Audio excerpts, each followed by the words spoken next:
I wonder what I'll do today. I know, I'll watch TV. Hello everyone, welcome back to the Feel Good Podcast. I am joined with my mate Jerry. Hello Jerry, what have you been up to? I was having a wank the other night. Oh. Good evening everyone, welcome to DJB News. Tonight's top story, it's 2020, we're all gonna die! Oh my god. This is why I don't pay the TV license. Yes. Oi, mate! You live here. What are you doing? Yeah, I know that, smart ass. I've got something for you.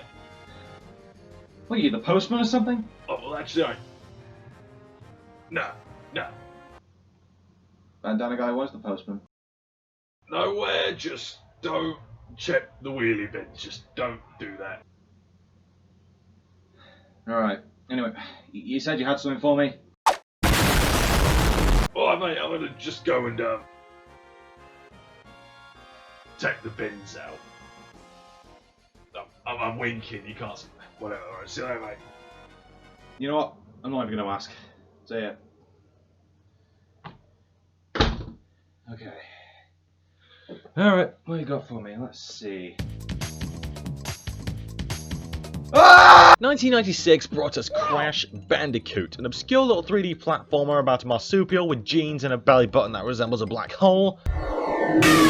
On a quest to stop an evil hammer man and his assistant, whose name sounds like the average Fortnite player, Embryo! from corrupting nature with their group of mutant animals. As buggy and dated as it seems today, I love this little game, it's pretty good. Then, a year later, the world was blessed with the legend that is QURBAT Crash 2, the sequel-dequel. This game was better than the original in every single way. I mean, the gameplay, the levels, the secrets, the vehicles, it's fantastic. And then, yet another year later, we got, in my opinion, the best one in the trilogy, Crash Bandicoot 4. These three games and the spin-off Crash Team Racing are considered PlayStation royalty, classics, if you will. And CTR was the only PS1 spin-off ever made. Yep. There weren't anymore. But after CTR, the original developers, our old mates over at Naughty Dog, lost the rights to Crash to Universal, who would then just pass the rights to make the games to anyone who wanted them. And then, after the release of Crash Mind Over Mutant, silence. No one heard anything out of Crash for almost 10 years. But then, lo and behold, the fine people over at Vicarious Visions, previously known for the Crash games on Game Boy Advance, came out of nowhere and completely remade the original trilogy with updated visuals, musics, physics, the lot. Did I say musics? God damn it. All was well in the world for the next couple of years. We had Crash, he was back in a fantastic set of remakes. We got a remake of CTR as well. Everything was fine for the next few years. And then this happened, and that's what we're talking about today. My god, this is probably the longest intro I've ever done. With that being said, you're right lads down here, welcome back to a brand new video. Today, we are going to be talking about Crash Bandicoot 4, It's About Time, the long-awaited sequel to the original trilogy. And, oh, I should probably come up with like a humorous name for this one, like I did with Crash 2. No, let's think. QURBAT Crash 4, Bottom Timothy? QURBAT Crash 4, Timothy's Bottom. The game takes place some time after the events of Crash 3. Cortex, Entropy, and Uka Uka are still trapped in the past, obviously still trying to escape back to the present. But Uka Uka ends up screaming so hard, he literally tears a hole in the multiverse. You know, as you do. Meanwhile, we find Crash asleep, as per usual, as Aku Aku delivers a speech about how he senses a great evil in the world. So they head over to Insanity Peak to check it out. Oh my god, the beginning of this game is brilliant. Oh my god! It's Sly Cooper. After reaching Insanity Peak, Crash finds a mysterious new mask named Lani Lowly, who, believe it or not, has the same voice actor as Invader Zim and Pox from Destroy All Humans, so that's pretty cool, I guess. It turns out that Invader Zim mask is one of 4 quantum masks that are in charge of keeping the multiverse intact, because of course they are, what else would they do? And now Crash and Coco need to travel through time and the multiverse to find the other 3 quantum masks, seal up the holes in the fabrics of time, defeat the bad guys, and save reality. Alright, so this game is a proper sequel to the original trilogy on the PS1, so naturally, they're going to take some of the elements from those games, and of course, well, try to make them better. And the gameplay which they have on display here is downright brilliant. The gameplay on display here is, note for note, exactly what you'd expect to see in the original trilogy, with, you know, the standard run and jump, the spin, and other stuff like the double jump, which you can now activate at any point of your jump instead of the peak of it now. Thank God. There's the slide and crawl, the belly flop, and the slide jump. Oh boy, the slide jump. Okay, so out of all the moves that was brought back for this game, the slide jump, to say the least, has undergone the most changes. Ordinarily, this was a way to reach the maximum height of a double jump almost immediately, alongside the momentum of the slide pushing you forward. But now, you get the height, sure, but the momentum is gone. You just sort of stop in place for a split second, which completely ruins your flow. This did lead to a lot of unnecessary deaths near the beginning of the game. It's not exactly that much of a deal breaker. They also brought back the clear gems. In previous outings, you get these gems by breaking every single box in each level. That also applies here, but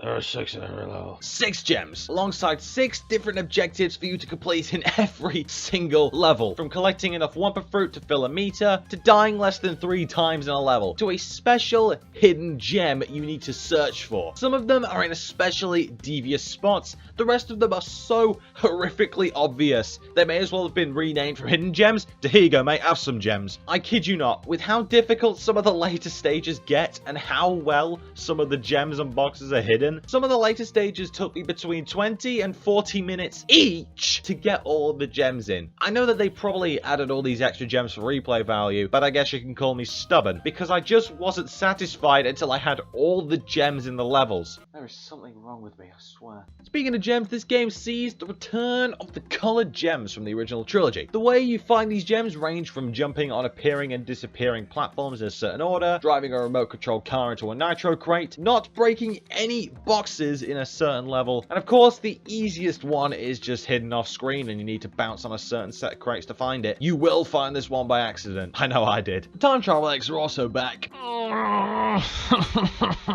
They're still as infuriating as ever. And spoiler alert, the Crash Dash isn't in this game, so there's basically no room for error in any of them. Oh yeah, and also there's a new relic, a purple dev time relic, but those can actually piss off. I'm not doing them. So everything that's been brought back from previous games is, to say the least, really bloody good. In fact, some aspects are probably the best this series has ever seen. But what has new developers over at Toys for Bob brought to the table? Well, let's have a look, shall we? Okay, let's get this one out of the way first, alright? If you go through levels flawlessly, collecting all of the gems, except for the hidden one, whilst not dying once, you can get your hands on the insanely perfect relics. The bane of my existence. Now, if you are nuts, you will go for all of these. I only managed to get a couple of them, but strangely, it makes me want to rip off my follicles with this spoon. Also, near the beginning of the game, you get the opportunity to select between retro and modern modes. Now, the only difference being retro mode has lives, modern mode does not. I guess I could say that if you are looking for a bit more of a laid-back experience where you don't need to worry about going back to the beginning of a level if you get a game over, go with modern mode. But if you're looking for something that's a bit more reminiscent to the original trilogy, go with retro mode. I played through both of the modes for this video, but I don't really think either one of them is better, but it's up to you, I guess. Also, after a certain part of the game, you unlock the ability to replay any level you previously played in a brand new inverted form. Now, inverted mode is kind of this game's take on a mirror mode. Not only does it flip the levels 180 degrees, it also adds a new special theme onto it, as it were, giving the levels a whole new, fresh breath of life. Whether that be running through a special sonar world, which lights up the path every time you spin, to completely recoloring a blank canvas by spinning or breaking boxes with this special rainbow piece. It's not just aesthetic, they also offer a new set of gems to collect and a replacement to Wumpa Fruits named Bumper Berries. Okay, there's also these new flashback tapes which you can find in certain levels without dying. They open up the gates back to 1996 when Crash and Coco were still undergoing training in Cortex's lab before the events of Crash 1. The tapes themselves take the form of side-scrolling levels full of boxes, nitro crates, and pitfalls. I mean, they're not too difficult if you just go from A to B, but if you go for the platinum trophies in each one by breaking all the boxes, they could be some of the hardest levels in the game. There's even some pretty interesting character development added in there as well. I mean, I'm not going to spoil it here, but I'll tell you, it's something I didn't know we needed. And also, apparently, Cortex is allergic to Wumpa Fruit. So with this being a new Crash game, they're going to introduce a new gimmick, as it were. Like in Crash 2, they introduced the crystals, they introduced the new moveset, and in Crash 3, they introduced more vehicles, the time trials, things like that. But in this game, they introduced masks. So as I've said before, this game introduces the 4 quantum masks, and most of the game revolves around collecting the remaining 3 masks as you have Lani Loli since the beginning. As you collect the masks, you're able to use their unique abilities for certain segments of certain levels. Some people will call how situational the masks are bad, but to be honest, I really like them. They don't overstay their welcome. You go into one of their sections, use them for a platforming challenge, they vanish, go back to regular platforming. It's alright. What do the masks do exactly? Well, Lani Loli allows you to flip between dimensions, making certain platforms, obstacles, and boxes appear and disappear as you flip between them. Most of the time, it's all about timing your jumps and flips as you cross dimensions to break boxes and avoid obstacles. Akano is the dark matter mask, and when you use him, it turns Crash or Coco into a rapid, spinning machine, which I can only describe as the Death Tornado spin from Crash 3 on steroids. Maybe a little bit of crack. Unlike the Death Tornado spin, the Dark Matter spin is constant. It just keeps on going and going and going and going until you stop it. Not to mention it lets you jump super far, allowing you to make gaps you normally wouldn't be able to make on your own. Kapuna Wa is the Time Mask, who, when used, allows you to slow down time briefly to slow down enemy attacks and fast-moving platforms. Also, its biggest use, it allows you to run over and bounce on nitro crates before they explode on you, which, trust me, will save your ass more than once. And finally, there is Ika, probably the least interesting because he's just a gravity mask. Yeah, don't mind me. I don't matter.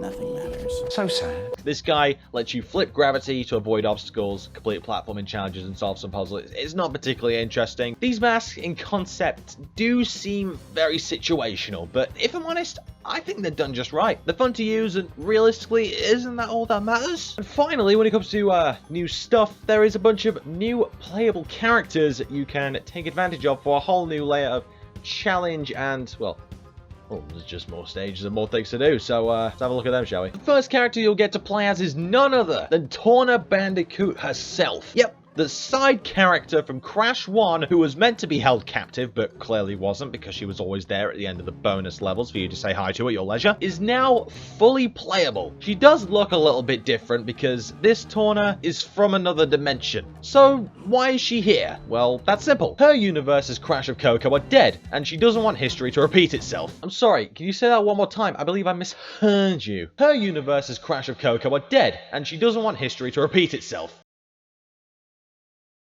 Oh, Torna's stages are all about flow. She controls exactly the same as Crash or Coco, but Torna has a grappling hook, allowing her to traverse over large gaps and attack enemies and boxes from far away, as well as a really satisfying stomp move, especially when you go through a massive clump of boxes. She can also wall jump, which I don't know why, it just feels like it won't work every time you do it, even though it does work. I don't know how to explain it, it's very strange. In another series first, you can also play as Dingodile, who, since the events of Crash 3, has hung up his trademark flamethrower and replaced it with a vacuum cleaner. And he's even opened his own diner. He's just here, enjoying the retired life, before being accidentally sucked into a rift, causing him to travel through time in a bid to find his way home.